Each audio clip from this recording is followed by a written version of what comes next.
Bună din nou la o nouă ediție a podcastului Decizii de Impact, iar de această dată am plăcerea să l-am alături de bine pe domnul Șerban Țigănaș, arhitect, decan al Facultății de Arhitectură din Cluj și fost membru, adică fost președinte al Ordinului Arhitecților din Transilvania. Din România. Din România. Mulțumesc. Bine ați venit. Mulțumesc pentru că ați răspuns pozitiv la invitație. Îmi face mare plăcere să vedem despre ce decizii discutăm. Despre ce decizii de impact, nu?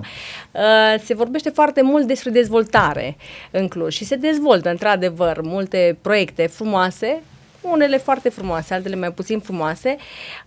Vreau să vă întreb așa, care este decizia care definește un oraș?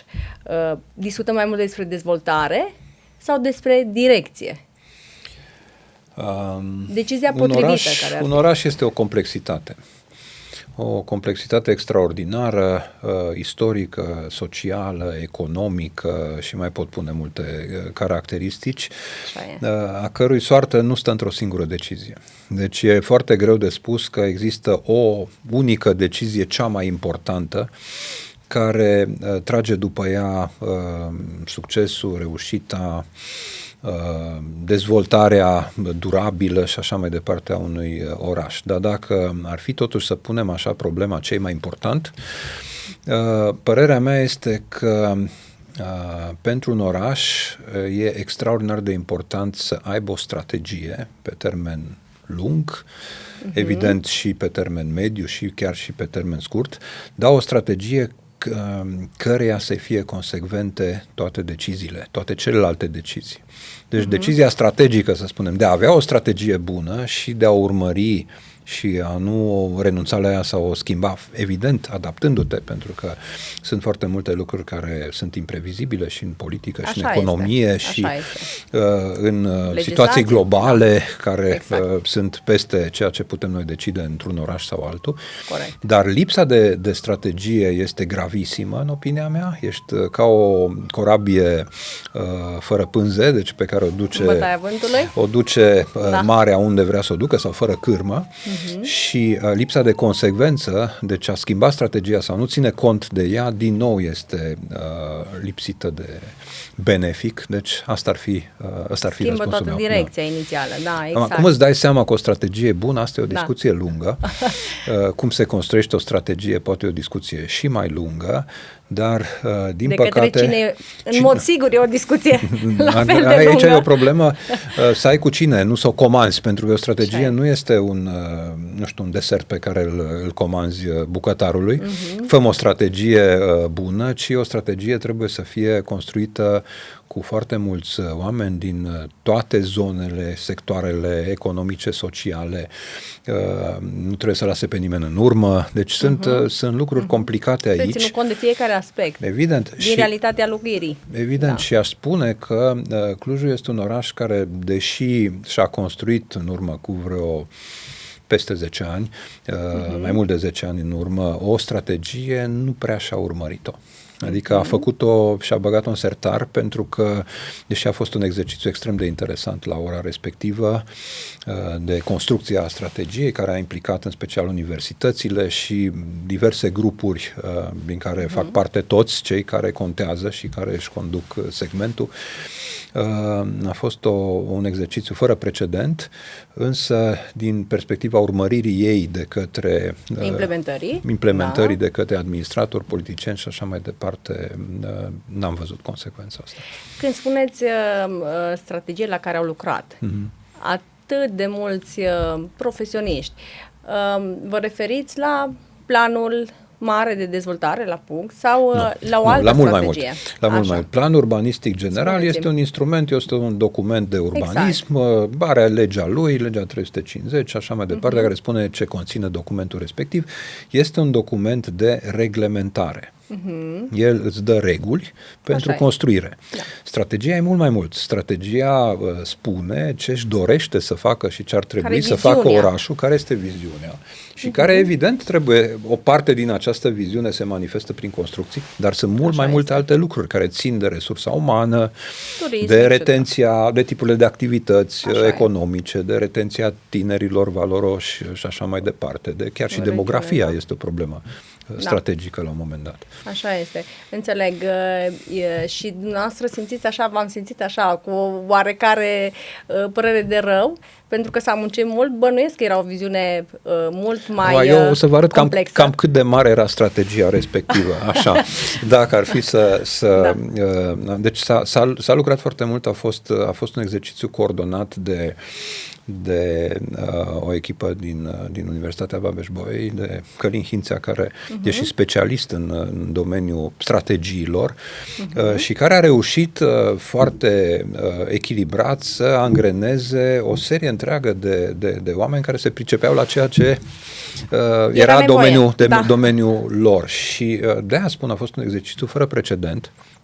În general, toate finanțările europene presupuneau, astea erau și mai sunt regulile, dom'le, dăm bani localităților să se dezvolte, împrumuturi rambursabile, nerambursabile, contribuții și așa mai departe pe proiecte, pe axele de finanțare, dacă au strategie.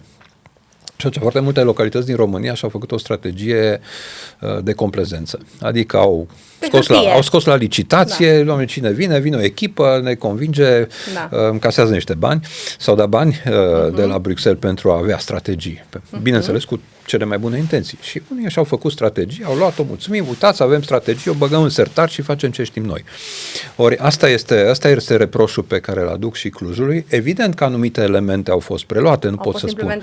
Dar pe vremea aceea, vorbesc de 2015, pe vremea aceea, chiar cu regret, că mi-ați sesizat acest regret, am constatat că erau consilieri locali care nu cunoșteau ce conține strategia, nu? Dar aminte să o aplice.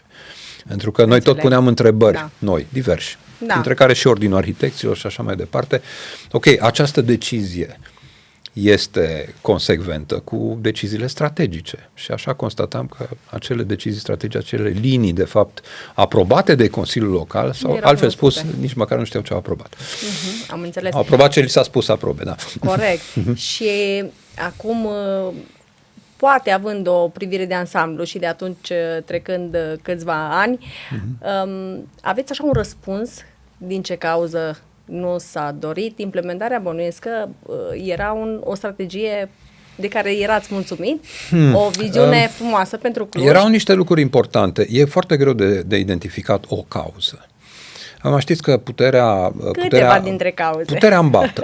Puterea îmbată. Da? Și asta aici am văzut foarte mulți oameni extrem de inteligenți, abili, competenți, care, datorită competențelor respective, au urcat într-o carieră politică, administrativă, fie ca tehnocrați, fie ca politicieni efectivi. Și în momentul în care au reușit să ajungă într-un anumit loc, au uitat de ce au urcat acolo. Nu neapărat au uitat, au început să aibă o părere foarte bună despre ei pentru că le-a mers. Este ca și încredere, de fapt. E bine să ai încredere în tine, e bine, dar nu nemărginită. Da. Adică, dar încrederea merge mână-mână cu strategia. Da, fără îndoială. Și cu crearea de echipe, pentru că acolo nu ești a conduce o administrație publică, nu e un sport individual. Și, din păcate, la noi e asociată cu un sport individual. Adică e privită ca o coroană. E privită pe de o parte ca o coroană, cum spuneți, pe de altă parte tot ce reușește o întreagă administrație, care e un aparat, vorbim de mii de oameni, vorbim de specialiști pe diverse domenii, se pune ca insignă pe reverul unei singure persoane, care este șeful suprem al ei. Tot ce merge prost, la fel. Este hulit un singur personaj și așa mai departe. Nici una, nici cealaltă nu sunt juste. Nu așa stau lucrurile. Da. Așa este, într-adevăr. Știți, acum mi-a venit așa o idee. Care e decizia care influențează cel mai mult? Uitați, să zicem, punerea în practică a unei strategii, implementarea ei, arhitectura, finanțarea sau politica? În general. Ele sunt legate. ele sunt legate. Toate.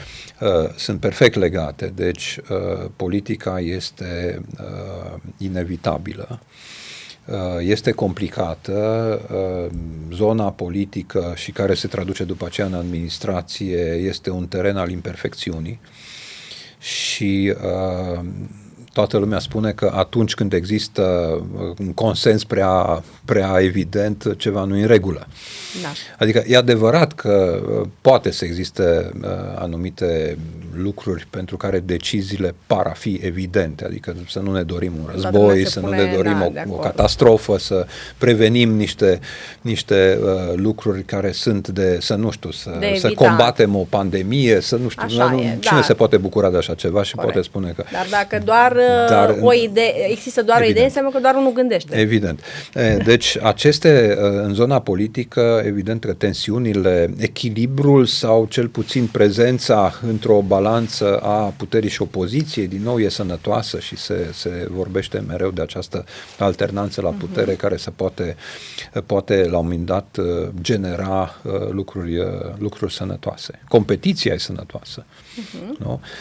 Ori dacă alegi singur și poți să ieși al doilea foarte ușor. Adică n-ai repere. Asta este politica. Dacă vorbim despre finanțe, nimic nu se poate face fără finanțare, iar este extrem de dificil să faci lucruri bune cu bani puțini și este extrem de periculos să ai prea mulți bani, pentru că riști să faci risipă și să cheltui banii ăștia. Asta s-a văzut tot așa, dacă vorbim în zona de construcții, în zona de investiții, în momentul în care în România, zic generic așa, actorii economici de România au accesat bani europeni prea ușor, au făcut prostii, s-a construit mult și prost pentru că erau bani. Deci nici abundența financiară nu-i bună. Despre, nu știu care era al treilea, investiții, construcții, arhitectură. Da. Arhitectura, finanțarea sau politica cumva cedă direcția dezvoltării arhitectura sănătoase. Este extrem de importantă. Problema mare a arhitecturii, acum hai să fim sinceri, să ne gândim așa. Unde ne place să ne petrecem timpul? Unde mergem în vacanțe? De ce mergem în anumite locuri? Așa este. Datorită arhitecturii. Evident că mai este și vremea, și natura, și gastronomia, și știu eu, felul în care fac toscanii vinurile și toate lucrurile astea, dar arhitectura este una dintre motivațiile pentru care ne alegem o zonă, chiar pentru a ne petrece viața acolo. Și care dau specificul. Fără îndoială, deci trebuie să fim sinceri, este extrem de important. Ori în momentul în care se discută despre reușita politică, despre succesul financiar, arhitectura este puțin dată la coadă și prețul ăsta la un moment dat îl plătești pe generații. Și Clujul plătește acest preț? Bineînțeles. Să-mi numiți așa o zonă? Nu vreau să intru în... Adică noi avem un cod deontologic, nu arătăm cu degetul unul spre alții, facem critică de arhitectură, dar foarte mulți jurnaliști m-au întrebat de foarte multe ori care e cea mai urâtă, cea mai proastă, cea mai nu știu ce. Nu există o singură cea mai proastă clădire. Nu există o... Haideți să vă întreb așa cumva altfel. Care sunt acele decizii invizibile care fac diferența dintre un oraș coerent și unul haotic? Și bănuiesc că aici puteți să-mi dați măcar un exemplu de cartier construit haotic. Toate cartierele sunt haotice în felul lor.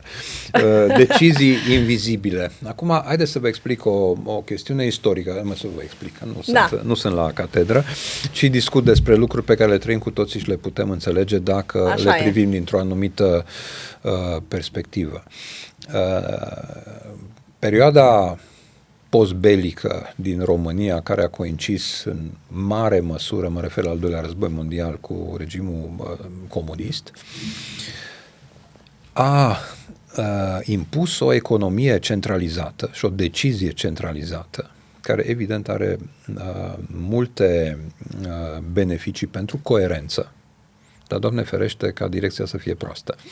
Pentru că iei toate deciziile în direcția respectivă.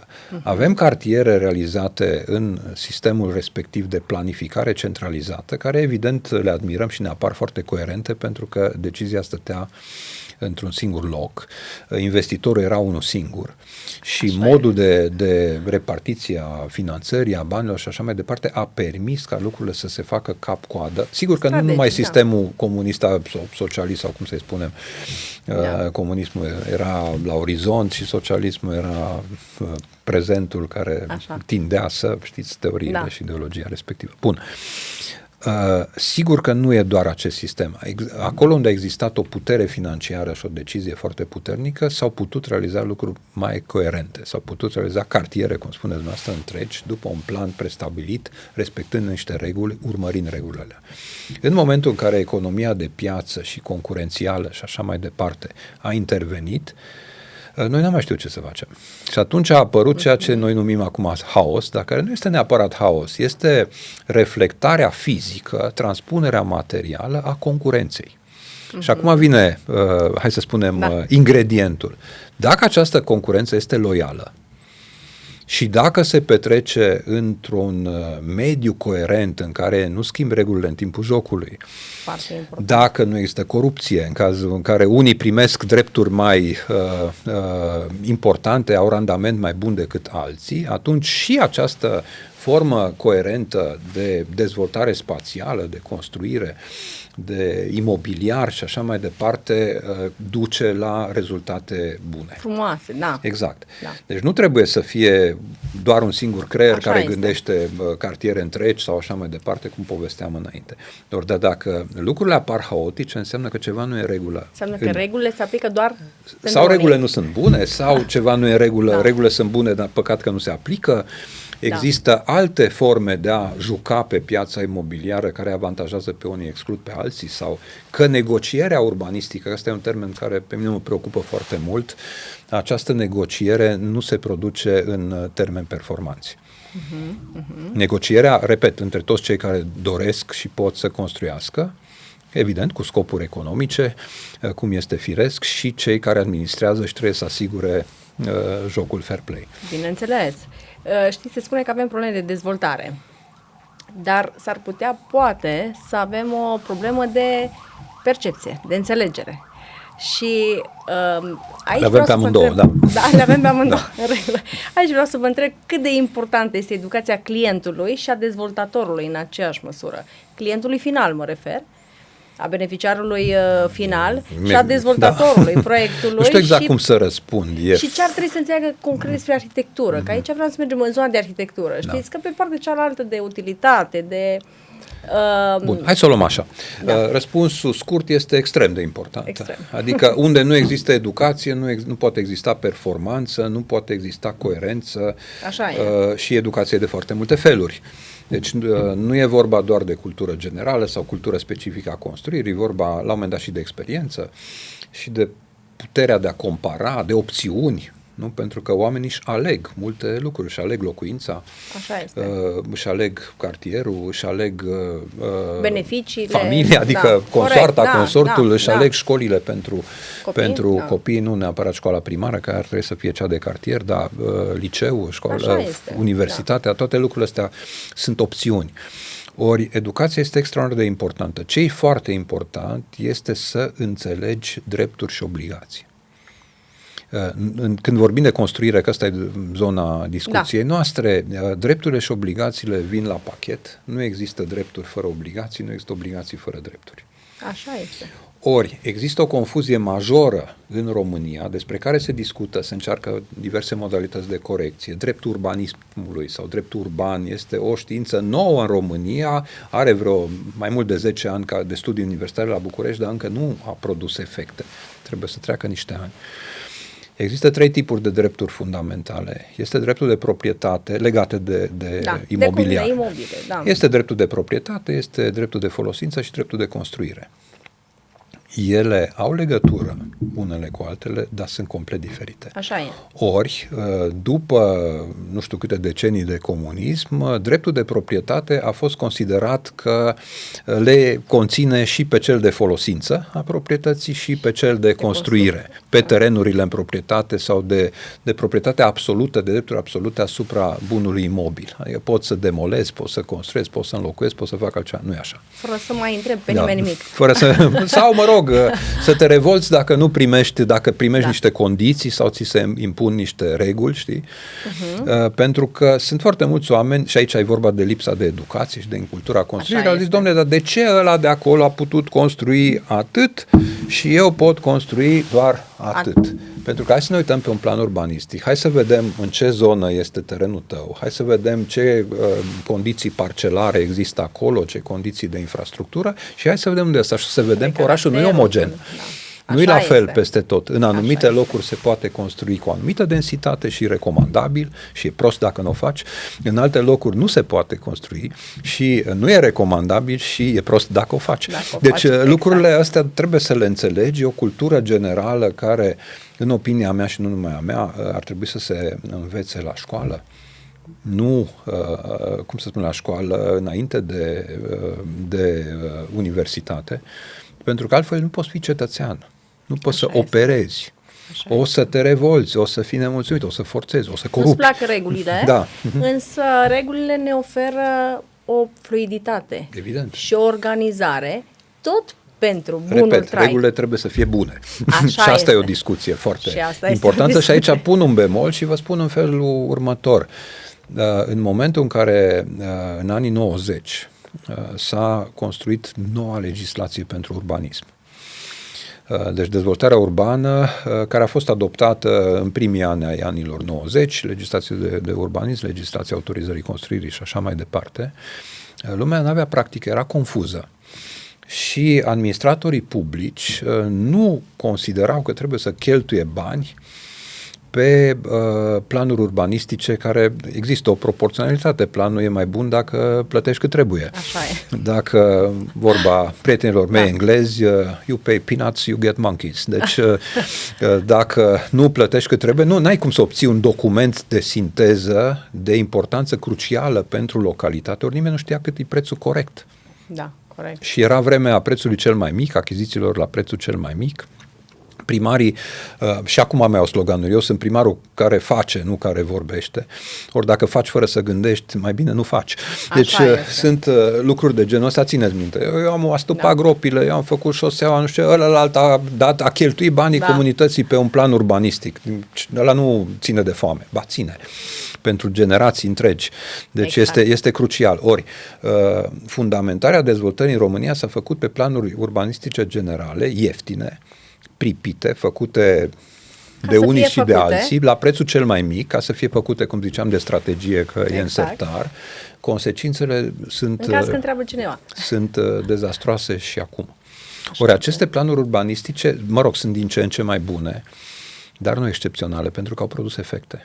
Ori nu se mai pot șterge. Acum putem intra și în teoria drepturilor câștigate și alte lucruri de genul ăsta. Așa este. Extrem de complicat. Da. Foarte complicat. Uitați, într-adevăr, discutăm de perioade diferite și de etape diferite de dezvoltare a orașului, sub conducerea diferitor personalități, să zic așa, sau sub influența altor. Da, știi ce e foarte interesant? Noi am avut o mare continuitate la primărie, destul de mare și la Consiliul Județean.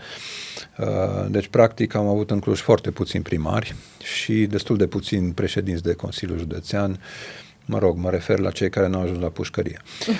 Dar că suntem pe undeva recordmen și în zona asta. Și primarul au ajuns la pușcărie. Da. Păi trebuie să fim primii în toate. Primii la sport, primii la învățătură, da.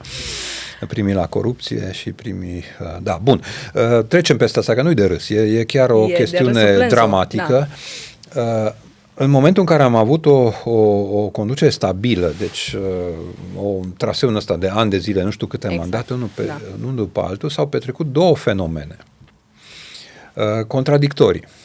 Unul este această rămânere la cârmă a unor persoane care ar trebui să asigure această consecvență în aplicarea unei strategii coerente pe termen lung. Nu? Dacă sunt aceleași, sunt consecvent strategiei pe care am adoptat-o. Pe de altă parte, chestiunea paradoxală este că acești oameni au învățat în timp și și-au schimbat opinia. Și-au schimbat Sper opinia. că în bine, uneori în bine. Deci n-au mai fost consecvenți. Deși au avut N mandate unul după altul, au înțeles, au învățat despre ce-i vorba, cum se dezvoltă orașul și s-au mai dus la Bruxelles, au mai aflat ce se întâmplă prin lume, au mai aflat teoriile, și astea evoluează. La ce vă referiți, da? Și și-au schimbat opinia, de multe ori în bine, dar perioadele în care opinia lor încă nu era suficient de bună sunt amprentate. Sunt foarte clare eșecurile din diverse momente. Au rămas urme. Deci mă bucur când un politician, un administrator, un primar, un președinte de consiliu, un arhitect șef, niște oameni învață lucruri noi și înțeleg și schimbă uneori 180 de grade poziția față de o anumită problemă. Și au voința și să învețe, puterea să schimbe. Deci mă bucur cu chestia asta, dar nu pot să nu spun că poate era mai bine să învețe înainte de a deveni ceea ce au devenit, adică pe pielea cui. Să aibă drept de semnătură. Exact, pe pielea cui au învățat cine are de suferit când de-abia acum, după, 2 mandate și-a dat seama nu știu cine că e mai bine să nu să lățești străzile, ci să le îngustezi sau nu să creezi locuri de parcare în centru istoric, ci din contră să le eviți și pentru că ele sunt atractoare și pot să vă dau o serie întreagă de exemple legate că ați atins acest aspect. Sunteți unul dintre speakerii care a participat și la evenimentul pe care l-am organizat noi anul trecut la Impact Summit Real Estate și exact în direcția asta l-am și construit pentru a aduce claritate și pentru a educa. Și aici, știți, vreau să mă întreb, cumva, în aceeași direcție ca și la Summit, unde credeți că se rupe lanțul? Pentru că avem arhitecți buni și foarte buni, avem dezvoltatori buni, foarte buni, dezvoltatori buni? Potenți, financiar buni, dezvoltatori care au ca și obiectiv să lase o cărămidă de bine în tot ce înseamnă zona de locuire și în construcția orașului, nu doar să Da, vă întreb ce înseamnă dezvoltator bun, că eu știu ce înseamnă arhitect bun, dar dezvoltator bun, dumneavoastră știți mai bine. Bun deci este sunt bune intenții, de fapt. Bune intenții și care privește în ansamblu. Țin la calitate, la reputație, calitatea construcției, dar dezvoltarea pe ansamblu, știți? Nu dezvoltarea a câtorva metri pătrați, ci au o viziune care să se încadreze și în zonă și persoanelor care tind să locuiască în acea zonă sau care tind să facă afaceri în acea zonă, fac niște studii înainte și mai avem și clienți educați, mulți dintre ei, și acum avem acces și la atâta informație, avem și AI-ul ne ajută să înțelegem, să nu fim analfabeți funcționali, adică să înțelegem la ce folosește informația. Dar rezultatul, unde se rupe lanțul? Aici vreau să zic, rezultatul nu întotdeauna este unul echilibrat, să zicem. De cele mai multe ori nu este echilibrat, din păcate. Să zicem în termeni așa mai când frumoși. În construire și în real estate, când ceva iese bine, teoria mea este că a existat noroc. A existat noroc. Da. Da, vă spun acum, răspunsul tot așa are o variantă scurtă și o variantă mai lungă, mai explicată. Vorba englezilor mei, ați spus de arhitecți, de dezvoltatori, de clienți. Da. Păi nu, dacă n-ar fi clienți, dezvoltatorii n-ar mai construi. Știți când e bine? Da. Când nu se rupe lanțul, când rezultă acel win-win-win, cum spun englezii, da? Deci când toate aceste părți implicate sunt în câștig. Ori când unii câștigă în detrimentul celorlalți, este win-lose. Deci, și asta vă pot explica, asta e varianta scurtă. Varianta mai lungă e în felul următor. Dacă arhitectul este, hai să spunem, insuficient de convingător, de dedicat, de capabil, de creativ, încât să reușească să scoată un produs imobiliar bun în baza unor condiții locale,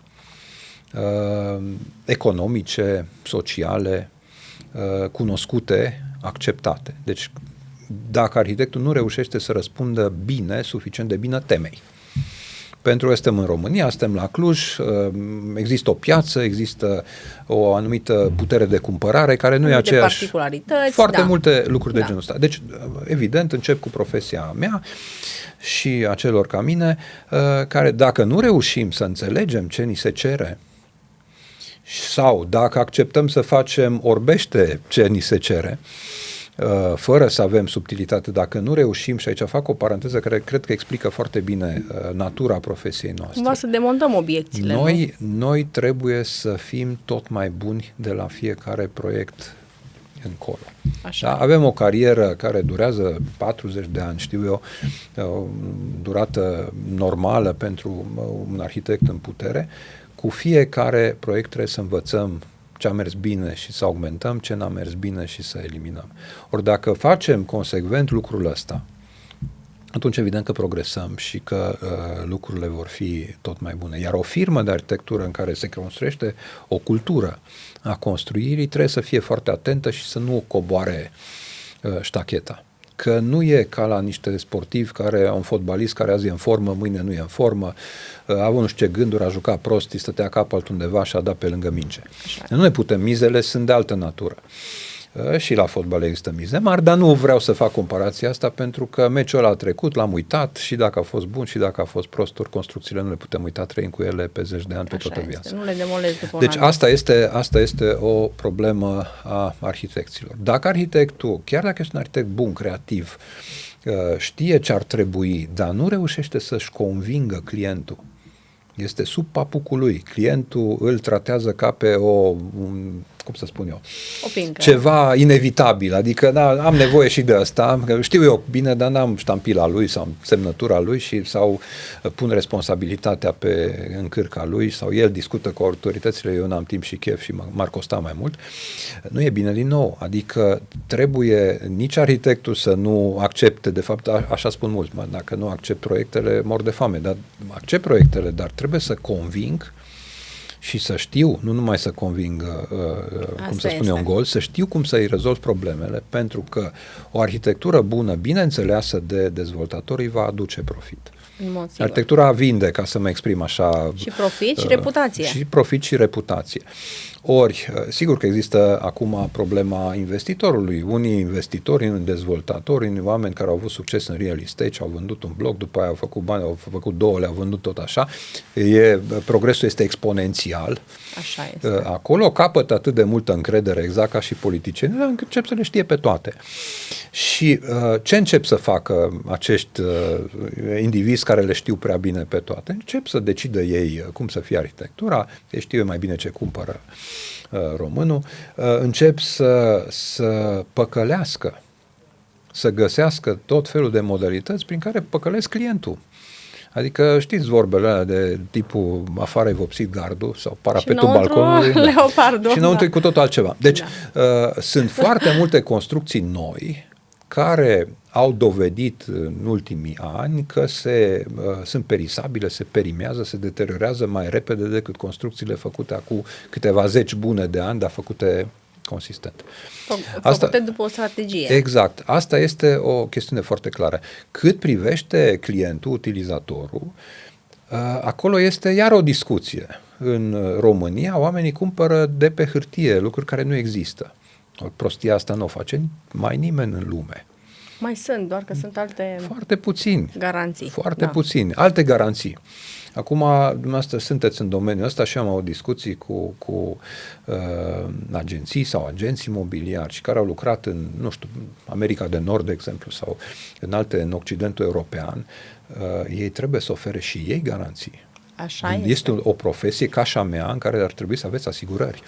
Așa și dacă nu e așa cum mi-ați recomandat sau vândut, ar trebui să vă execute asigurătorul. În primul rând, agenții imobiliari să știe să emită un raport și o fișă de investiție. Adică nu e doar o informație, eu te-am dus, eu ți-am făcut... Adică nu ești un intermediar care îți face legătura cu clientul și după aia trebuie tu să te uiți și să vezi dacă e bine și treaba ta e responsabilitatea ta și el te mai ajută să îți faci niște acte la notar, care și ăștia sunt de multe feluri și la sfârșit salut, nu mai am nicio responsabilitate, pentru că eu am teoriile mele, foarte mulți agenți imobiliari, evident că sunt și cei buni și ca în orice profesie există performeri, dar foarte mulți, teoria mea este că vând vicii ascunse.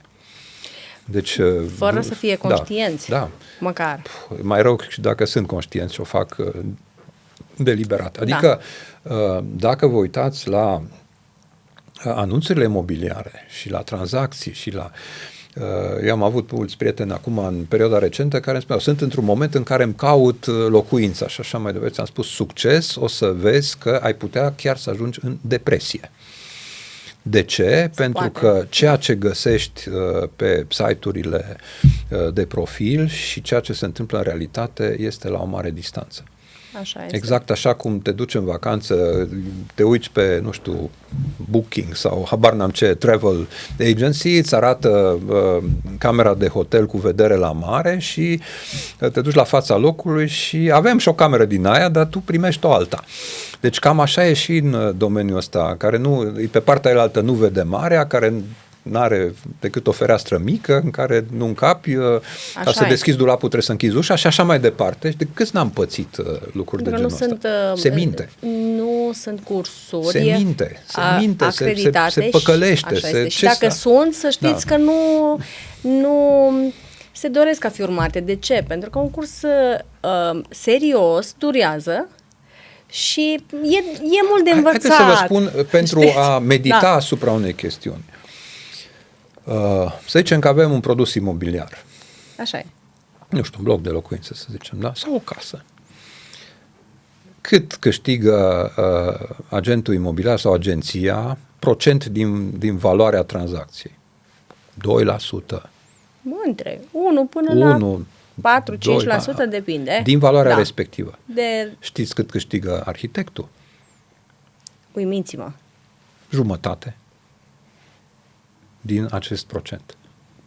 Deci un arhitect, ca să producă proiectul pentru aia, primește poate 2%, poate 1,5% pe partea de arhitectură, că mai sunt și ingineri de, nu știu mai ce, structuri, instalații. Da. Știți cât lucrează pentru un bloc de locuință? Un an jumate.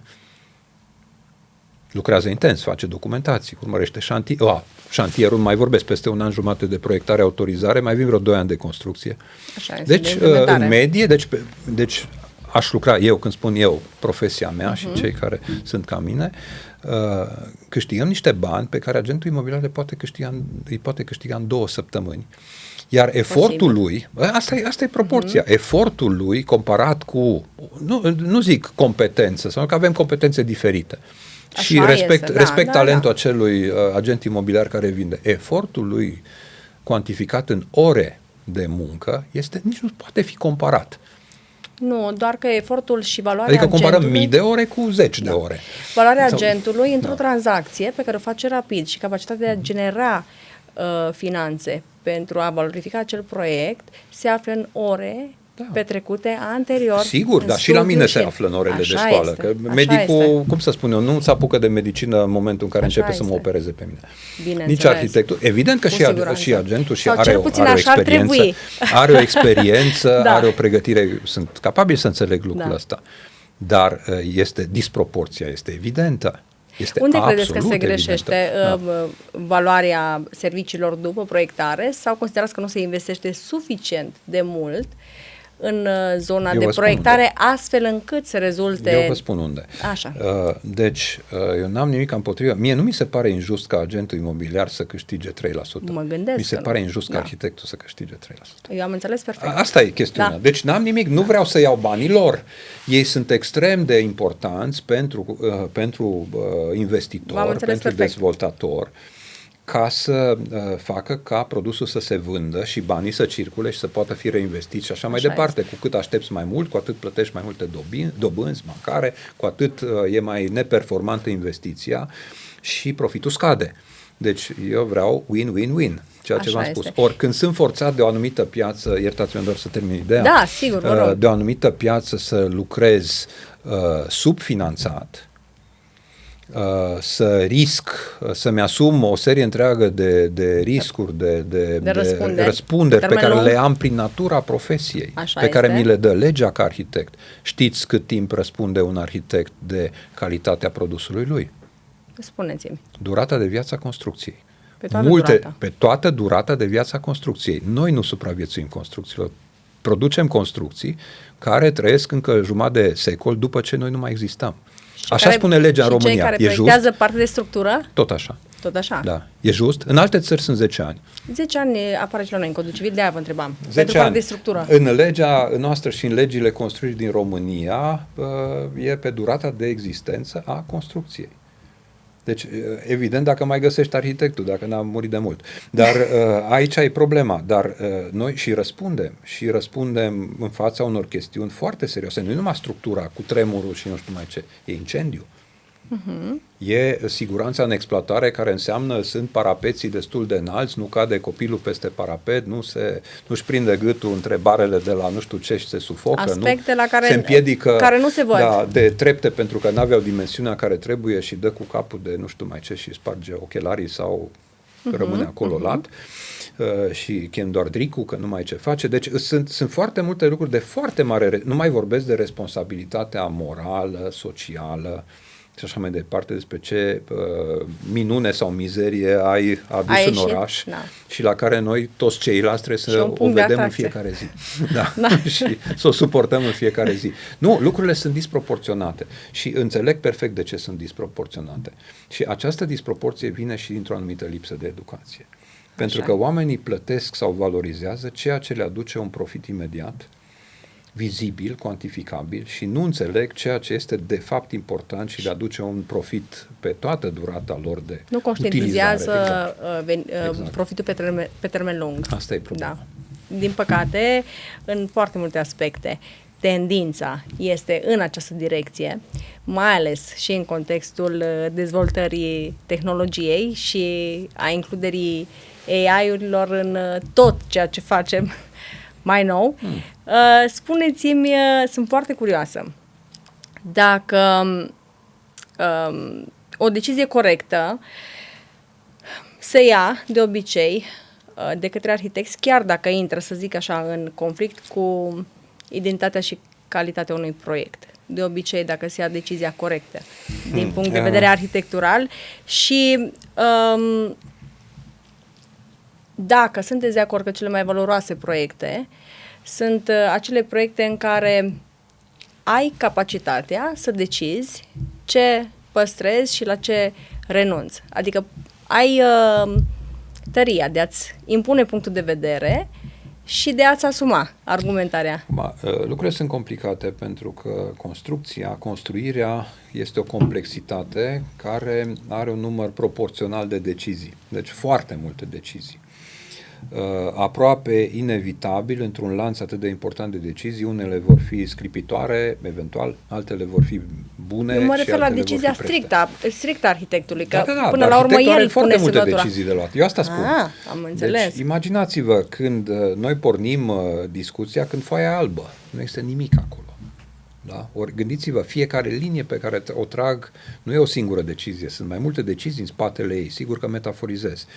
Pe parcurs ne ciocnim de tot felul de impasuri. Nu mai am bani de ce credeam că o să am, nu se vinde bine, a survenit nu știu ce, construcția este slow food. Da? Deci slow cooking, slow food. Da, very slow, adică dacă o construcție, autorizare de construcție și o construire durează în medie 4, 5, 6, 7 ani de zile, câte lucruri se întâmplă într-o societate cu o viteză foarte mare? Crize de tot felul, schimbări de tehnologie, de piață, financiare, nu știu, s-a dus roborul nu știu unde, au crescut dobânzile nu știu unde, a scăzut ratingul de țară sau, nu știu, au plecat investitorii, au venit ăilalți care au ochii oblici și pielea de altă culoare, nu știu. Deci toate lucrurile astea se petrec cu o viteză foarte mare, ori nu se poate construi. Construcția, ca să reziste la aceste presiuni, unul la mână, trebuie să fie dublată de viziune, de lucruri care rezistă la furtunile astea și, doi la mână, să fie adaptabilă. Deci să poți lua niște decizii prin care renunți, introduci lucruri noi, te adaptezi.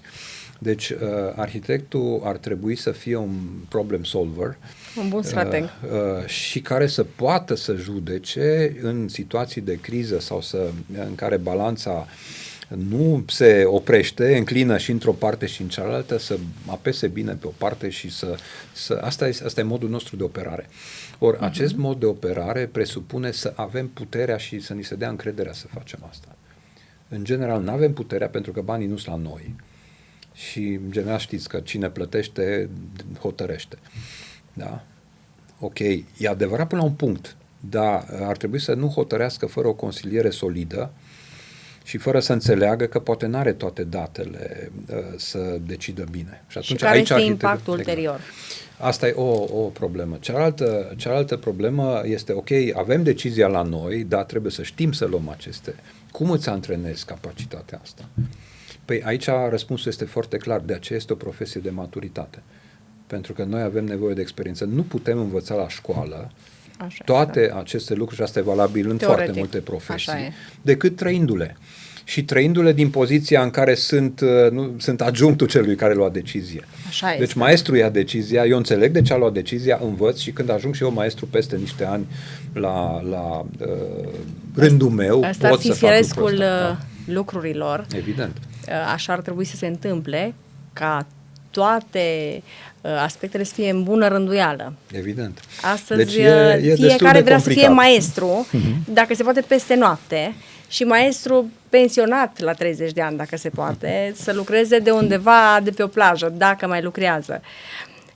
Întrebarea a fost dificil să păstrați elemente istorice, culturale, uneori și... Acum sunt două lucruri. Care a fost provocarea? Sunt două lucruri care încep să convergă tot mai mult. Când vorbim despre patrimoniu, despre moștenire, nu? Că există acest termen de patrimoniu, are tot felul de noțiuni în diverse limbi, nu? Deci unii spun heritage sau heritage, nu? Asta e moștenire. Da. Patrimoniu și el în sine patrimonial, ce ține de tată, ce se lasă moștenire, de acolo e etimologia cuvântului. Ori trebuie să înțelegem că lumea nu se împarte în două categorii foarte net diferite. Lucrurile, construcțiile, arhitectura care are valoare și cea care nu are valoare. Cea care e de patrimoniu și cea care nu e de patrimoniu. Cea care e de patrimoniu trebuie păzită cu sfințenie, cu prețul vieții, cu ne luptăm pentru ea și curge sânge ca să o apărăm, și cea care nu are valoare putem băga buldozerul în ea oricând. Nu e adevărată nici una, nici cealaltă. Deci, în primul rând, că patrimoniul este ceea ce decide o anumită societate că merită păstrat. Ori, în ultimii ani, datorită orientării sau reorientării către sustenabilitate ca un concept general, nu, care ne atinge peste tot, în zona de energie, în zona de resurse, în absolut toate zonele, da. Nu? Deci avem o planetă și suntem prea mulți pentru... Se discută de sustenabilitate, da. De multe ori de către persoane care nu înțeleg cu adevărat. Fără îndoială, de asta spuneam că sustenabilitatea este o atitudine care trebuie să o învățăm, trebuie să o însușim și trebuie să înțelegem că dacă o să dispărem ca specie, din cauza risipei o să dispărem. Da, așa pentru este. Că nu mai știm să folosim așa resursele. Ori toate conceptele, economia circulară, eficiența energetică, toate lucrurile astea țin și de comportamentul uman și de aspirații și așa mai departe. Și asta face ca tot ce există construit să devină patrimoniu. Nu doar ceea ce e valoros. Tot e patrimoniu. Și atunci decizia arhitectului și a proprietarului și a administrației publice și a regulilor și așa mai departe, atitudinea este să nu demolezi, să nu distrugi ceva decât dacă este absolut necesar. Primul lucru pe care trebuie să-l faci este să vezi ce poți păstra de acolo. Indiferent dacă are niște elemente istorice, culturale, valoroase sau nu. Pentru că există, pentru că cineva a investit să construiască lucrul ăla. Radem, nu ne place, facem altul mult mai bun. Podul de piatră s-a dărâmat, a venit apa și l-a luat, vom face altul pe râu în jos, altul mai tranic și mai frumos. A trecut chestia asta, nu se mai poate. Deci aici e o problemă extrem de importantă de schimbare de paradigmă. Deci, în opinia mea, și asta este teoria pe care o susțin, totul devine patrimoniu. Mai mult, se spune că trebuie să ne abținem tot mai mult să construim greenfield pe terenuri pe care nu s-a mai construit niciodată. Pentru că consumăm natura, creștem, asta deja sunt orașe, metropole, zone exact. În America de Sud, în Asia și chiar în Europa, care au crescut atât de mult, acromegalii, că au ieșit de sub control aceste dezvoltări, încât nu mai există natură, nu mai există cum să spun eu, funcționalitate urbană și așa mai departe. Și e bine că avem un exemplu de așa nu. E bine că avem totuși să-l înțelegem, să vedem cum putem opri practicile astea sau cum putem să nu le repetăm la nesfârșit, pentru că ne vom trezi că noi singuri ne stricăm planeta și salut. Da. Când nu mai avem ce face, acum tot așteptăm să ne ducă unii sau alții pe Marte, dar încă nu e foarte clar că e cea mai bună idee. Așa este. Și acum, în contextul AI-ului și a viitorului, dacă ar fi să facem așa o paralelă, vedeți, tehnologia evoluează foarte rapid și astăzi nu mai este așa o provocare să faci un proiect de design tu singur, nu, de pe telefonul tău și aici ar vrea un pic să punctăm, să înțeleagă și cei care ne urmăresc unde rămâne rolul arhitectului în proiectare în contextul actual, în era AI. Se tot discută, vor dispărea meseriile care, știu eu, fac chestiuni de rutină, vor dispărea altele și altele. Arhitectul unde rămâne aici? Să vedem, vi se pare că arhitectul face lucruri de rutină? Nu, nici într-un caz. În anumite situații face lucruri de rutină. Aia o să dispară. Cei care fac lucruri de rutină nu vor mai fi necesari. Exact. Dați aveți perfectă exemplu. dreptate. Nu știu, locuințe tip, să zicem, sau lucruri de genul ăsta. Deja există pe lume suficient, nici nu trebuie AI-ul. AI-ul folosești ca să te documentezi și să ajungi la informații mai repede. AI-ul nu poate gândi și mai ales lua decizii în locul tău. Nu există chestia. Nu, într-adevăr. Evident că și nu este un instrument foarte puternic dacă îl folosești în anumite feluri.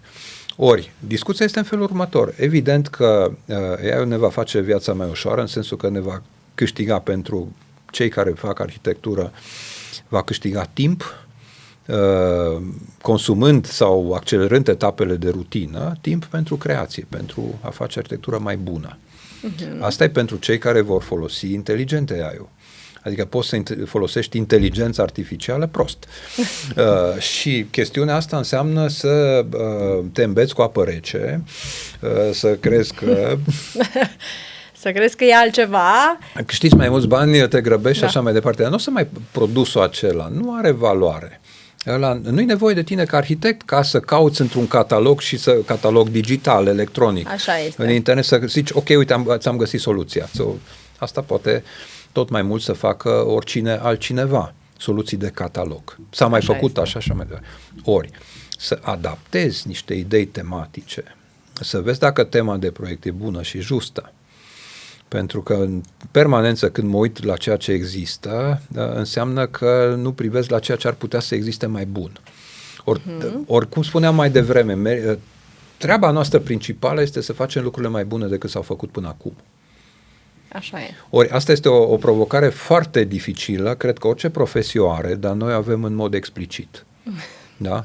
Deci dacă copiem arhitectura făcută de alții sau cu ajutorul AI-ului sau cu orice tehnologie ne documentăm și scoatem din catalog o soluție și o mai vindem încă o dată, nu suntem necesari. Dacă facem lucrurile mai bune și aici vestea bună este că se poate. În arhitectură întotdeauna se poate mai bine. Întotdeauna se poate mult mai bine. Mult mai bine, da. Sunt foarte atunci curioasă. suntem necesari și nu o să dispărem ca profesie. Sau o să reziste cei care au această atitudine și abordare în pofida celorlalți. Da. Ca și în orice profesie, Evident. zic eu, dar nu înseamnă că am dreptate. Sunt foarte curioasă dacă pe parcursul carierei dumneavoastră, a funcțiilor ocupate în diferite contexte, ați fost nevoit să luați o decizie grea, în urma căreia erați conștient că imaginea dumneavoastră va fi afectată sau veți fi cumva afectat personal, dar totuși ați luat-o pentru binele mai mare, să zic așa, al comunității. Cred că de foarte multe ori. Cred că e boală profesională. Întreabă, glumesc. Da. Deci, cred că... Bine, acum dumneavoastră mă întrebați pe mine. Sigur, răspunsul este da. Mi s-a întâmplat să, chiar nu odată, să trebuiască să iau decizii care... mă rog, să spunem așa, mi-am afectat imaginea. Ce imagine? Relațiile. Poza de buletin. Relațiile care sunt riscante, decizii care sunt riscante. Pentru că poți să fii considerat neprofesionist sau superficial sau interesat sau leneș sau știu eu cum. Deci da, ori aici e problema arhitecturii. Arhitectul trebuie să fie un foarte bun comunicator. Nu știu, luni, alaltări, eram în amfiteatru cu studenții, în atelier, de fapt, în amfiteatru și le proiectasem un slogan care spunea că în zilele noastre ca să faci arhitectură bună nu mai este suficient să fii doar arhitect bun. Trebuie mult mai multe cunoștințe și în special cele care țin de capacitatea. Întotdeauna a trebuit lucrul ăsta, de a-ți convinge clientul că ceea ce face e bine și chiar să fie bine. Că unii pot să-și convingă clientul că e bine și de fapt să n-aibă dreptate. Așa este. Deci această capacitate, dacă nu o asociezi capacității pe care ar trebui să o ai prin, opțiunea de a te face arhitect, prin studiile pe care le-ai făcut, prin dezvoltarea ta personală și profesională, continuă și așa mai departe, nu ai capacitatea să convingi, nu ești un suficient de bun arhitect. Pentru că ceea ce propui tu nu se va construi sau se va altera sau va ști mai bine investitorul care are și puterea și banii și tot asta, care crede că își dorește altceva și se va implica și va denatura ideile tale. Ori ceea ce propune arhitectul nu este ab initio perfect și impecabil. Ca în orice profesie putem să ratăm, putem să fim neinspirați, putem să nu ne iasă și sigur că datoria noastră este să reducem cât mai mult aceste riscuri. Și de aceea întâi e pe hârtie, în ghilimele, că nu mai e pe hârtie, e în computer, pe digital, ecran, undeva e digital. Deci de aceea există tot mai multe modalități de a testa calitatea produselor pe care le propunem înainte de a fi construite. Din foarte multe puncte de vedere. Dar și aceste teste trebuie să fie, elocvente. Adică să poată să ne dea niște răspunsuri care ne catalizează deciziile. Deci, întorcându-mă la întrebarea dumneavoastră și la răspunsul pe care l-am spus, da, chiar de foarte multe ori mi s-a întâmplat să trebuiască să spun, ok, acum trebuie să îi dau o veste bună și una rea. Clientului meu, vestea rea este că trebuie să transformăm proiectul și nu mai facem așa cum, sau nu se poate ceea ce așa. Vestea bună este că avem soluție. Asta este cel mai important, cred. Că avem soluție, că știm cum să o facem, bine că ne-am dat seama înainte de a greși mai mult. Exact. Da. Să vezi soluții, pentru că situații pot să apară neprevăzute. Și aici, dacă aveți cumva, sau v-ați gândit, sau ați discutat și aveți așa o viziune, cum credeți că se va dezvolta Clujul? În ce direcție va merge? Din punct de vedere al arhitecturii, din punct de vedere al construcțiilor, a dezvoltării orașului, la ce să ne așteptăm în următorii 5-10 ani? Că pe mai mult timp nu cred că are sens să ne facem planuri. Merită să-ți faci planuri, evident că de altă natură, în contururi un pic mai vagi, la ce să ne așteptăm? Acum, o să ne așteptăm ca anumite lucruri care s-au întâmplat să se întâmple în continuare. Pentru că au apărut condițiile de a se întâmpla într-un anumit fel.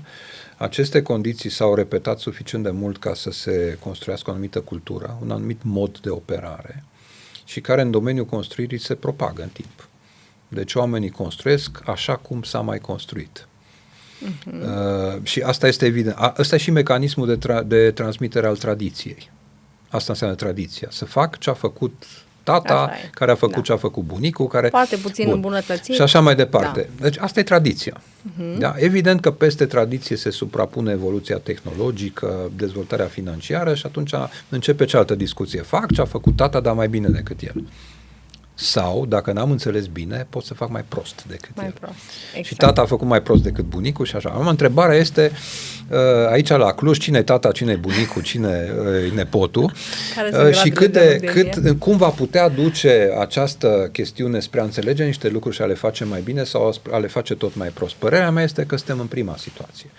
Adică Clujul este o densitate de oameni, de cunoștințe, de capacități, de atractivități, de practici, care e pe plus, adică care încearcă, care evoluează și încearcă să facă lucrurile ceva mai bine.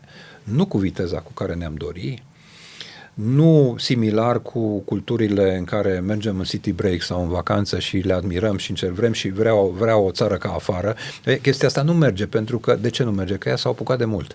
S-au apucat de mult și un istoric, toate procesele astea s-au rafinat într-un timp mai... Sigur că putem, cum se spune, arde etape sau sări trepte, au urcat din 2 în 2, dar totuși aia care au ascensor ajung mai repede. Așa este. Și lucrul ăsta evoluează și noi când învățăm un lucru deja s-a perimat, dar trebuie să fim foarte atenți să nu repetăm greșeli și să reușim să înțelegem exact ceea ce ne dorim. Și aici iară folosesc o vorbă, nu fii atent ce-ți dorești, că s-ar putea să ți se întâmple. Ori problema, de exemplu, mă uit vorbim de imobiliare, de decizii imobiliare, mă uit la construcțiile de locuințe, marile ansambluri, micile ansambluri, câte un bloc, câte 5, câte... Da. Vreau să spun că în zona premierii arhitecturii de calitate, ăstea nu iau niciodată premii. De ce? Pentru că nu e arhitectură de calitate. Pentru că e business. Pentru că e business. Iau premii foarte multe clădirile publice. Un muzeu, un teatru, o sală de concerte. Iau premii lucruri simple făcute în mediul rural. O casă bună, normală, făcută de om pentru familia lui, cu un arhitect bun, cu răbdare, cu inovație pentru și așa mai departe. Pentru că repede nu înseamnă neapărat foarte bine. Uitați-vă la ceea ce numește românul blocuri. Da, uitați-vă la aceste blocuri noi. Uitați-vă la ce s-a schimbat în ultimii 30 de ani, la felul în care arată ele. Sunt mai suple, sunt mai elegante, au tot ferestre împușcate, tot balcoane strâmte. Mă rog, s-au mai schimbat niște materiale, nu mai pun, hai să spunem, plasă de oțel sau știu eu mai ce la balcon, pun un parapet de sticlă, că nici nu e necesar și nici nu e util parapetul de sticlă și ați văd și chiloțile puși la uscat și se și murdărește nu știu ce, dar e o fentă, domnule, am parapet de sticlă la balcon, ce fericit sunt. Sau am placaj de cărămidă pe fațadă, dar nu pe toată fațada, că e scumpă, dar este și din aia și atunci, deci înțelegeți unde bat, sau niște culori tâmpite care sunt asociate absolut fără armonie, dar care zic unii că sunt trend și așa mai departe, dar sunt complet ieșite din orice înseamnă plăcerea privirii și știu eu, armonia culorilor sau așa mai departe. Deci în această zonă, de ce sunt așa? Din cauza celor trei, unde se rupe lanțul, de care am discutat. Un arhitect slab care face proiecte slabe, un investitor care îl plătește puțin pe arhitectul ăla slab, poate și de-aia e slab, și un client care i-a luat ochii cu niște mărgele de sticlă. Așa și are cui să vândă altuia, căruia îi va lua ochii. Exact. Și făcând o completare aici, dacă întrebi... constructorul zice, păi, nu o să stau să mă stresez și să răspund atât pentru construcție, cu un profit care nu e mulțumitor sau nu destul de mulțumitor. Pe urmă, timpul de autorizare este foarte lung, pe urmă, tot ce apare pe parcurs este imprevizibil, iarăși toate situațiile sunt multe lucruri aici, putem povesti. Economico-politice la fel. Da. Zile în șir putem povesti despre fenomene și cauzele lor. Dar astea se vor perpetua, nu se va schimba nimic. Mă întorc la întrebare, că e foarte frumoasă. Cum va fi Clujul? Da. Păi, răspunsul meu este forma scurtă din nou. Exact ca oamenii din acest oraș, ca și clujenii. Foarte bine. Dacă clujenii vor fi mai educați, mai înțelepți, mai bogați sau mai cumpătați, că nu trebuie să fie neapărat bogat, ci dacă vor fi mult mai coezivi, vor ști lucra împreună, Bravo. vor putea să-și emită diverse, hai să spunem, aspirații de grup și nu doar individuale, vor fi mai puțin individualiști, iar interesele sociale vor căpăta mult mai multă pondere. Va exista mai bună colaborare, va exista mai bun sistem de luare a deciziilor, discutând despre decizii, Clujul va fi mult mai bun. Dacă în schimb cetățenii Clujului vor fi, nu știu, de altă natură, să zicem că valorile pleacă, că tinerii eminenți, primii care termină universitățile în diverse profesii, își găsesc de lucru mai bun în altă parte pentru că sunt băgați în seamă, exact, vor dezvolta alții. Durabil și altundeva. Sustenabil în altă parte. Exact. Așa este. Deci ăsta va fi Clujul. Acum, eu nu știu exact dacă oamenii buni vor rămâne aici, oamenii buni din altă parte vor veni aici ca să trăiască aici. Lucrurile astea s-au întâmplat în ultimii ani. Adică Clujul este fără îndoială un oraș care a atras. Care atrage. Și aici acum trebuie să nu respingă. Să nu respingă, să facem o mică paranteză. Sigur. Uitați, e tot pus Clujul undeva, la modul ironic sau nu, numit orașul de 5 stele. Nu știu exact cine a avut ideea asta, dar a fost țăcănită și văd că ecourile sunt pe zeci de ani. Da. Și oarecum noi o întâlnim în diferite contexte și mai ales între timp au apărut și hoteluri de 7 stele. Deci, da. Și întrebam... Aș vrea să vă întreb opinia dumneavoastră, pentru că și prețurile și tot așa țintit și afișat Clujul, oraș de 5 stele, cu prețuri nesimțite, a depășit și Bucureștiul, să fie oare și o reflectare a bunei practici de dezvoltare față de, să nu punctăm București, față de, știu eu, alte orașe? Nu poți compara un oraș secundar, cum e Clujul, cu capitala. Nicăieri în lume. Și totuși e comparat din punct de vedere al prețurilor. Compar dintr-un singur punct de vedere, nu știu, cum ne-am comparat noi doi și zice, eu am mai mulți nasturi sau mai puțin nasturi. E irelevant. Așa e. Da?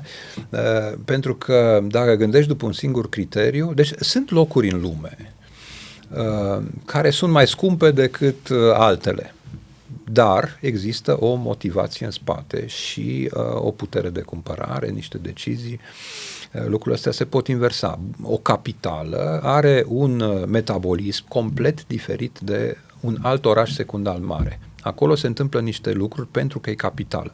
Poate să fie o capitală într-o țară săracă, tot capitală este, tot ambasade vor fi, tot resurse naturale și interese economice. Deci sunt niște lucruri care oarecum vreau să nu poți să compari doar din acest punct de vedere. București este un oraș extraordinar de interesant, cu niște valori pe care nu le are Clujul și nu le poate avea și produce, pentru că nu-i capitală și București a fost deja capitală aproape 200 de ani. Și lucrul ăsta face ca lucrurile să devină, repet, incomparabile. Bine, și avem un alt relief. Sigur că da. Însă există indicatori de calitatea vieții care, dacă îi aplicăm corect, că și acolo cum să măsurăm o complexitate, putem să observăm niște diferențe sau chiar să facem niște comparații și să decidem, și aici e problema educației fiecăruia și nu numai educație, că îți poți asuma niște lucruri. Doamne, eu nu mă mut de aici pentru că simt, aici m-am născut, aici sunt prietenii mei, aici aș vrea să contribui și băia din Londra n-au nevoie de mine, se descurcă și fără mine.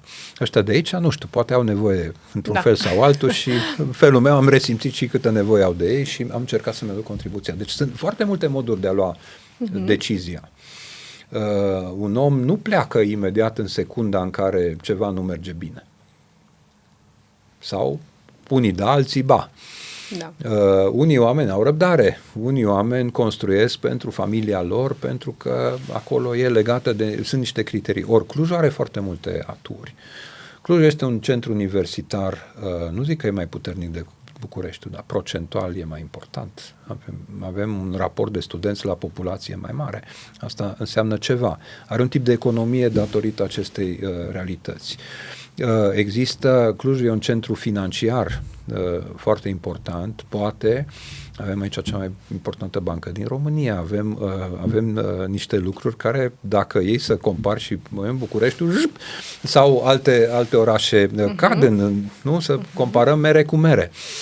Pe cap de locuitor, raportat la populație, raportat la niște lucruri, sunt niște lucruri care aici merg mai bine decât în altă parte. Există niște interese, există niște decalaje. Prietenii mei spuneau la un moment dat când mergeau la București că mergem, ce faci mâine? Mă duc până în Balcani. Ori aici există o influență culturală centrală europeană care în București nu există. Acolo există o influență franceză, dar de o anumită factură, și o influență turco-greceasco-latino, macedoneană și așa mai departe, balcanică de fapt, care are calitățile ei și deficitul ei. Clujul are o anumită consecvență de câteva sute de ani de centru istoric, cu o anumită structură, cu o anumită formă de construire și așa mai departe, la care s-au adăugat epocile moderne și recente.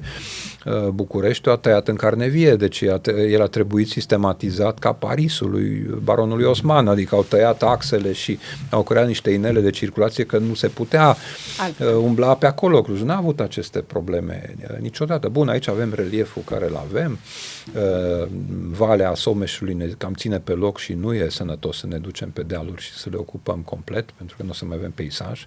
Nu o să mai... Aici, în copilăria mea, că eu sunt clujan, oriunde ridicam capul și priveam, vedeam verde. Nu mai e chiar așa. Deci, chiar dacă avem contact destul de mult cu... avem construcții mai înalte și putem... Da, numai că dezavantajul cu construcția, aici e o cursă a înarmărilor, că pe lângă o construcție mai înaltă va veni o construcție și mai înaltă și cei din construcția înaltă nu vor mai vedea ce vedeau înainte și tot așa. Da, și atunci se poate ajunge la plus infinit. Ori mai e și problema asta că săraca aia construcție înaltă, cum să zic eu, nu-i deranjează numai pe vecinii de cartier, ci o vede toată lumea, deci... ne enervează pe toți, nu numai pe cei care trebuie să întoarcem capul, pentru că e insuportabil și incredibil de lipsită de armonie, ca să nu zic urât. Altfel. Da.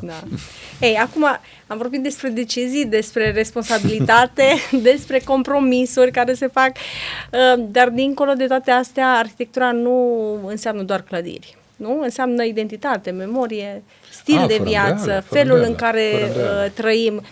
Și poate cea mai importantă întrebare nu este ce construim, ci ce alegem să protejăm. Pe mai departe. Da, aici ar putea fi și o altă formă de a pune întrebarea dacă construim. Adică în zilele noastre se vorbește foarte mult despre decizia de a te abține de la construire, ca o decizie înțeleaptă. Construire în sensul de a abandona ceea ce există și a, cum spuneam și mai înainte, a nu transforma, a nu menține în viață niște lucruri, a nu renunța la ele. Da, e foarte adevărat, sunt lucruri care trebuie neapărat protejate. Și aici vreau să pentru vă întreb. identitate. Ce anume? Dacă ați avea mâine puterea de decizie absolută, Doamne ferește. ca și în altă epocă, și dacă ar fi să protejați, să zic așa, arhitectura în viziunea dumneavoastră, care ar fi prima sau cea mai importantă decizie pe care garantat ați lua-o? Păi, Arca lui Noe. Arca lui Noe. Da, deci nu, vine potopul, mi-aleg câte o pereche din fiecare specie. Bun, ce vreau să spun prin asta? Că nu cred că poți vorbi abstractizând, spunând, ok, se dă Clujul. Am puterea să protejez ceva, pe cine salvez? Ce protejați ca viziunea dumneavoastră asupra Clujului să poată să fie materializată în timp? Ce ați proteja sau ce decizie ați luat în direcția aceasta? Oamenii. Deci oamenii sunt sursa tuturor bunurilor și relelor. Adică eu zic așa că protecția patrimoniului trece prin mintea și sufletul oamenilor. Așa este. Deci dacă mă refer doar la patrimoniu, mă duc să salvez zidul, acoperișul, turnul și așa mai departe, s-ar putea să ratez. În mod direct, asta este, cum să spun, asta e tratament. Eu aș face profilaxia. Și profilaxia înseamnă să mă duc către cunoștințele oamenilor, către mintea lor, să învăț să iubească zidul, turnul și așa mai departe, ornamentul, și să le înțeleagă, să le păstreze, și atunci o să avem o armată de oameni care protejează și nu doar niște eroi neînțeleși aici și colo, cum din păcate prea mult se întâmplă astăzi. Mulțumesc tare mult pentru răspuns.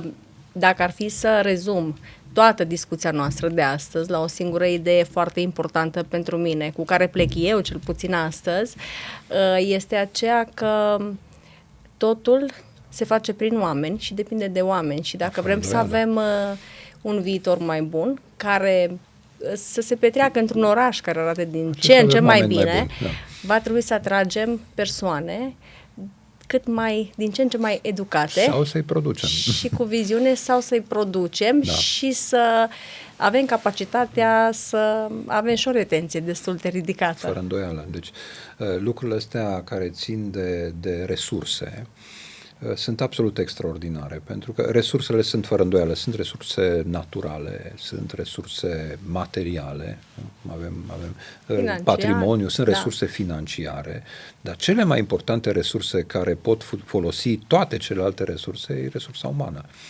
Deci, în opinia mea, de acolo pleacă totul și acolo se întoarce totul, iar profesia mea trebuie să țină cont de acest lucru. Noi, de fapt, lucrăm cu oamenii.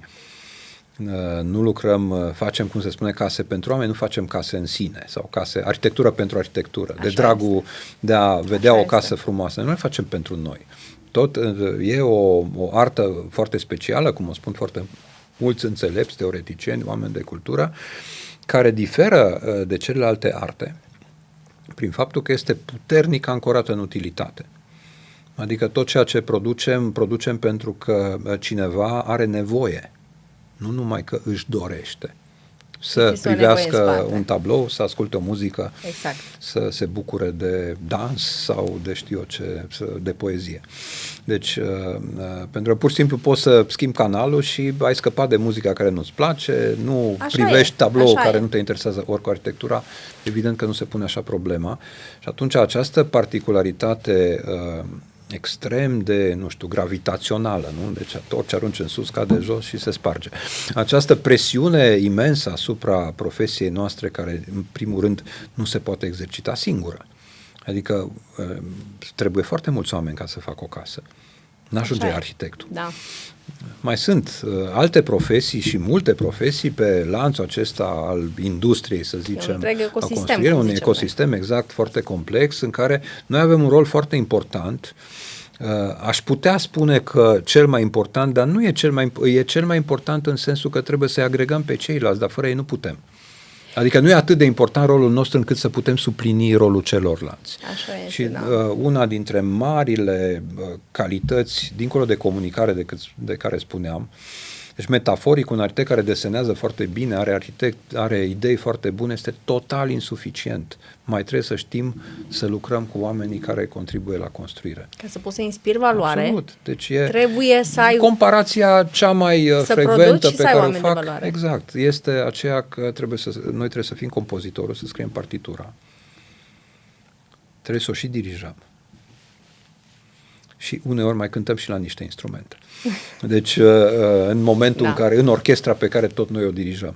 Lucrul ăsta se poate înțelege, pentru că mulți oameni vor spune, ce mai e nevoie de dirijorul ăla care nu cântă la niciun instrument? Dă cu bățul prin aer și toată lumea știe meseria, nu am un violonist foarte bun, un contrabasist foarte bun, un oboist, un flautist, un toboșar, nu știu mai ce. La ce mai trebuie? Are partitura, are notele acolo, sunt profesioniști, au studiat la Viena, au cântat la Milano, au nu știu mai ce mai trebuie omul ăla, ce libidache ăla din față care dă cu bățul prin aer și are plete și își dă cu mâna prin păr și zice că nu e de acord să fie înregistrată muzica pentru că își pierde farmecul. Ori nu-i chiar așa, adică rolul nostru de arhitecți este extrem de important tot în ceea ce privește relațiile umane. Așa e. Și asta nu se învață la școală foarte ușor. De aceea trebuie să urmezi un maestru. Da. Ca să poți să le dobândești. Mentor, maestru, ucenic, da. Absolut răbdare, necesar. Da. Slow food. Foarte interesantă discuția cu dumneavoastră, vă mulțumesc foarte mult că mi-ați acceptat invitația și că ați fost astăzi alături de mine. Sper să acceptați și alte provocări pe viitor și anul viitor să auzim de transformări Anul ăsta n-ar fi bine. Benefice, având în vedere că în acest an au loc o serie de modificări și în conducerea mare și în conducerea Ordinului Arhitecților și în alte conduceri, care să sperăm vor da așa o direcție sau cel puțin vor avea grijă să fie implementată. Specia noastră se bazează foarte mult pe optimism. Optimismul nu trebuie să fie fără acoperire. Profesia de arhitect, așa să dau o ultimă replică în linie cu ce spuneți dumneavoastră aici și care sunt perfect de acord, este o profesie care are ca ingredient optimismul. Nu poți să te faci arhitect dacă n-ai fi optimist. Dacă nu speri că vei reuși în continuare, mai bine. Să pui o cărămidă de mai bine. Fără îndoială. Da, așa este. Vă mulțumesc mult. Cu mare plăcere. Dragi prieteni, ne vedem pe net.